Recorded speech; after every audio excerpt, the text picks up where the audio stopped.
جی دیکھنا ایک اتنی طویل زندگی میں ایک کبھی تو ایسا دن تو آیا ہوگا، کبھی تو یہاں میں ماں ہی ہوتا ان کا بیٹا، تو مجھے یہ کیا کر دیا انہوں نے؟ یہ دور میں سمجھتا ہوں آیا ہے، کیونکہ یہ جس وقت میری اپنی کوشش ہمیشہ یہی رہی ہے، میری جس وقت میرے اپنے خیالات کی میں یعنی کہہ لیجیے بالغ نظری آئی ہے، تو میں ہمیشہ اوائڈ کر رہا ہوں بلوغت، یعنی ہمیشہ اوائڈ کرتا ہوں ان کے مزار پہ جانا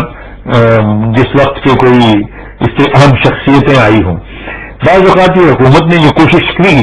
کہ میں وہاں پہ موجود ہوں جس وقت کوئی صدر آ رہا ہے یا کوئی بادشاہ آ رہا ہے علامہ کے مزار پر، تو میں نے ان سے ریکویسٹ کر کے انکار کر دیا تاکہ یہ اس میں کچھ شائبہ یہ نہ نکلے کہ یہ کوئی مطلب گدی نشینی ہے یا یہ وہ تصور ہے یا یہ کوئی مریضی ہے۔ تو میں خود اپنی مرضی سے جاتا ہوں، لیکن کسی کے کہنے پر یا تو اس قسم کی کوئی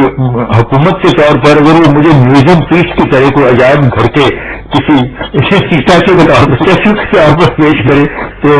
مجھے یاد ہے جس وقت ہمارا گھر پرانا گھر جو اس وقت روڈ پہ جو اب بن گیا ہوا علامہ اقبال، ہاں علامہ اقبال میوزیم بن گیا ہوا، جب حکومت نے اس کو ٹیک اوور کیا تو میرے بچوں نے مجھ سے پوچھا کہ ابو اب ہم کہاں جائیں گے چھوٹے چھوٹے تھے، تو میں نے کہا بیٹا تم دونوں کو بوتل میں بند کر کے یہاں پر رکھ دیا جائے گا، تو کہیں گے آپ کیا کرو گے؟ میں نے کہا میں تو پہلے ہی بوتل میں بند ہوں۔ تو وہ میوزیم پیس کے طور پر یہ جو استعمال کیا جانا ہے اس کو میں نے ہمیشہ اوائڈ کرنے کی کوشش کی۔ 1970 میں آپ کا مقابلہ ذوالفقار علی بھٹو سے ہوگا، لاہور علامہ اقبال کا شہر، میں تو سیالکوٹ علامہ اقبال کا شہر، ویسے تو پاکستان سارا ہی علامہ اقبال کا ہوا ہے، پر لاہور علامہ اقبال کا شہر، اور سرگند اقبال ذوالفقار علی بھٹو سے ہار گیا، کیا یہ شکست جاوید اقبال کی تھی یا علامہ اقبال کی؟ علامہ اقبال کا تو اس سے کوئی تعلق نہیں، حقیقت یہی ہے کہ ہمارے ہاں بھٹو صاحب سے میری دوستی بھی تھی کیونکہ یہ آکسفورڈ میں تھے، میں کیمبرج میں تھا، اور یہ مجھ سے کوئی 5 یا 6 سال چھوٹے تھے، تو ہم وہاں ملتے رہتے تھے، اور جس وقت ایوب خان نے ان کو نکالا ہے تو جس وقت یہ لاہور آیا کرتے تھے فلیٹیز میں ٹھہرتے تھے، اور بیشتر اس لیے پیپلز پارٹی بنائی ہے، رات کا کھانا یہ میرے ساتھ کھاتے اسی جاوید منزل میں۔ تو بعد میں ہماری اختلاف اس بات پر ہوا کیونکہ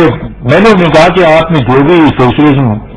پریچ کرنا ہے وہ مسلم لیگ کے ذریعے کیجیے، تو ان کا اعتراض صحیح تھا اپنی جگہ پہ، وہ کہنے لگے کہ میں کنونشن لیگ کے ممبر کی حیثیت سے ایوب خان کے مقابلے میں محترمہ فاطمہ جناح کے خلاف کام کرتا رہا ہوں، تو اب میں کس منہ سے کاؤنسل لیگ میں شامل ہوں، کیونکہ اس وقت تو کاؤنسل لیگ ہی تھی،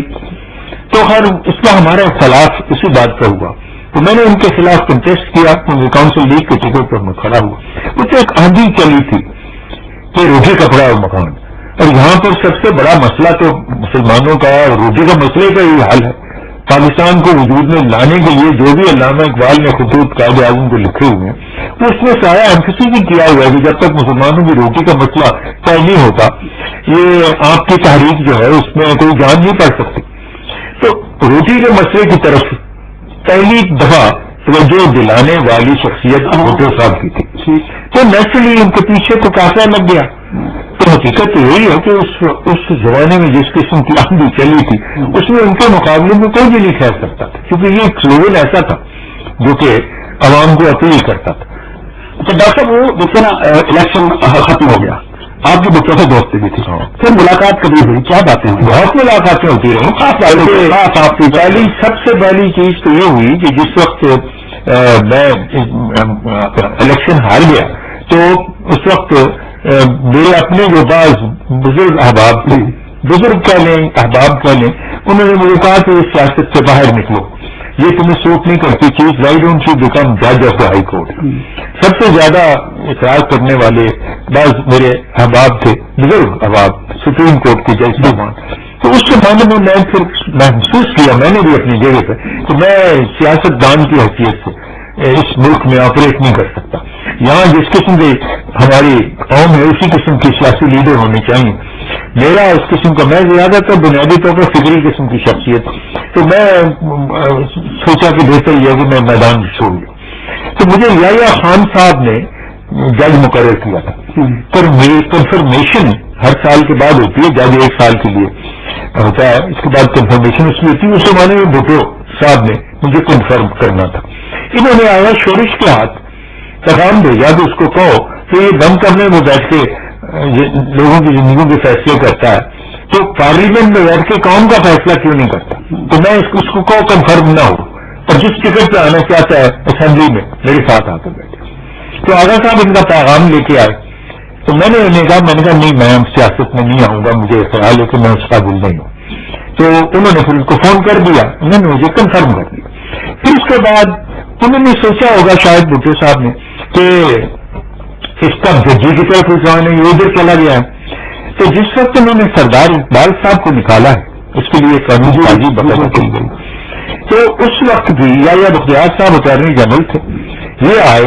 میرے پاس کہنے لگے کہ پرائم منسٹر چاہتے ہیں, بھٹو صاحب چاہتے ہیں کہ تم ان کی جگہ پہ چیف جسٹس بناؤ, تمہیں بنانا چاہتے. میں نے کہا میرا تو سینیورٹی لسٹ میں میری پوزیشن تو کچھ چل رہی ہے,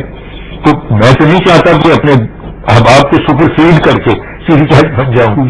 تو میری طرف سے تو انہیں ریکویسٹ کریں کہ مجھے نہ کیا جائے مجبور. میں نے کہا میرے لیے تو یہ بہت بڑا اعزاز ہے کہ میں ہائی کورٹ کا جج ہوں. میرے باپ کوشش کرتے رہے کہ وہ ہائی کورٹ کے جج ہوں, لیکن سر شادی لال نے انہیں نہیں جج مر گیا کیونکہ مسلمان تھے. تو اس وجہ سے میں نے کہا میرے لیے تو یہ بہت بڑا اعزاز ہے کہ میں ایک آزاد ملک میں جو میرے باپ نے جس کا تصور دیا اس پاکستان میں ہائی کورٹ کا جج ہوں, یہ میرے لیے بہت بڑا اعزاز ہے, میرے لیے اتنا کافی. تو میں نے وہ ججی چیف ججی ریفیوز کی. پھر اس کے بعد میری جگہ پہ اسلم ریاض ہو گئے. یہ 8ویں نمبر آپ کا دوست, یہ بھی دوست وہ 8ویں نمبر پہ ایسے والی تھی جس میں ہی پریفر ٹو, حالانکہ حق مولوی مشتاق کا تھا, اس کا بدلا لے لیا تھا. مولوی مشتاق صاحب نے اپنا وہ تو کمر تک اپنے دشمن کا پیچھا کرتے تھے, تو انہوں نے پھر بدلا اس کا لیا. جیسا آپ کو یحییٰ خان نے جج بنایا, جی کبھی آپ کو لگا کہ مجھے ایک فوجی عامر کے دور میں جج نہیں بننا چاہیے تھا؟ جی, یہ مجھے اس بات کا خیال آیا تھا. بلکہ عجیب بات یہ ہے کہ یحییٰ خان صاحب جنہوں نے مجھے جج ہائی کورٹ کا بنایا وہ بھی مدرس تھے کہ آپ جج نہ بنے, سیاست میں رہیں, کیونکہ اس زمانے میں ان کا خیال تھا کہ وہ الیکشن دوبارہ کرا رہے ہیں. اور مجھے کہہ رہے تھے کہ ڈاکٹر صاحب مجھے بلوایا, مجھے کہا ڈاکٹر صاحب آپ بہت جلدی ہمت ہار گئے. میں نے کہا جی میں ہمت ہار نہیں گیا, میں سمجھتا ہوں کہ میں اس قابل نہیں ہوں. اچھا, آپ نے جیسا جب بھٹو صاحب کو پھانسی ہوتی ہے تو آپ ہائی کورٹ میں جج تھے؟ جی ہاں, اور ظاہر ہے جو پھانسی دینے والے جج تھے وہ بھی آپ کے کلیگ تھے؟ جی کلیگ تھے, سارے کلیگس تھے. اچھا, کبھی کسی نے آپ سے اس موضوع پہ مشورہ کیا ہو, بات کی ہو؟ جی, مجھے جس وقت چیف جسٹس مولوی مشتاق تھے, مولوی صاحب نے جو کہا کہ بھائی آپ اس بینچ پہ بیٹھے, میں نے انہیں کہا کہ جی میں اس لیے نہیں بیٹھنا چاہتا کیونکہ یہ بینچ جو ہے وہ ڈسائڈ کرے گی کہ انہیں موت کی سزا دینی ہے یا نہیں, اور میں ان سے الیکشن ہارا ہوا ہوں, تو کہیں اس کا یہ تصور نہ لیا جائے کہ میں اس پہ بینچ پہ بیٹھا اس لیے ہوں کہ میں بدلا لوں. تو اس لیے اگر آپ مجھے میری معذرت ہی قبول کریں, میں اس بینچ پہ نہیں بیٹھنا چاہوں گا. تو وہ انہوں نے میری معذرت قبول کر لی, تو اس حساب سے میں اس بینچ پہ نہیں بیٹھا. نہیں, پر بیٹھ میں دیکھیں نا, جیسے ہوتا ہے جج آپ میں گپ شپ بھی کرتے ہوں گے, مشورہ بھی کرتے ہوں گے, تو جب یہ سارا سلسلہ چل رہا تھا تو کسی نے آپ سے کوئی قانونی بات کی ہو کہ یار جج صاحب یہ معاملہ ہے, کیا کریں, کچھ اس طرح کو نہیں, اس طرح کا مشورہ مجھ سے لیا ہی نہیں گیا. ایک دفعہ جب میں نے ان کو مولوی صاحب کو کہہ دیا کہ میں اس بینچ پہ نہیں بیٹھنا چاہتا, تو پھر انہوں نے مجھے اس سلسلے میں کبھی ذکر نہیں کیا. ایک بات البتہ ہے جس سے یہ ظاہر ہوتا ہے کہ اس وقت کا جو بھی بینچ تھا وہ کم از کم جہاں تک مولوی صاحب کا تعلق ہے وہ ایک طرح سے ان کا رویہ کچھ انتقامی نوعیت کا تھا. کیونکہ ایک میرے دوست ہیں جو بھٹو صاحب کے بھی بڑے دوست ہیں, وہ اتفاق سے امریکہ سے آئے ہوئے تھے, اور مولوی صاحب نے ہمیں ان کو اور مجھے لنچ پر بلوایا یہ پنجاب کلب میں. تو انہوں نے بحثیت ایک امریکن نیشنل ہونے کو یہ سوال کیا مولوی صاحب سے کہ آپ بھٹو کے کیس میں آپ کیا سمجھتے ہیں. تو ان کا جواب مولوی صاحب نے یہ دیا تھا کہ it's an open and shut case, جس میں کوئی ایسی سوچ کی بات نہیں ہے. ہوگا یعنی مطلب انڈیکیشن یہی تھی کہ جو بھی انہوں نے کیا ہے اس کی سزا انہیں بھگتنی پڑے گی. It's an open and shut case. تو ان کا یہ کہنا, حالانکہ اس وقت انڈر ٹرائل تھا, ٹرائل ہو رہا تھا, اس سے ظاہر ہوتا تھا کہ ان کی اپنی ذہنیت سوچ کی کیا ہے. ناظرین آئیے ایک چھوٹی سی بریک لے لیں.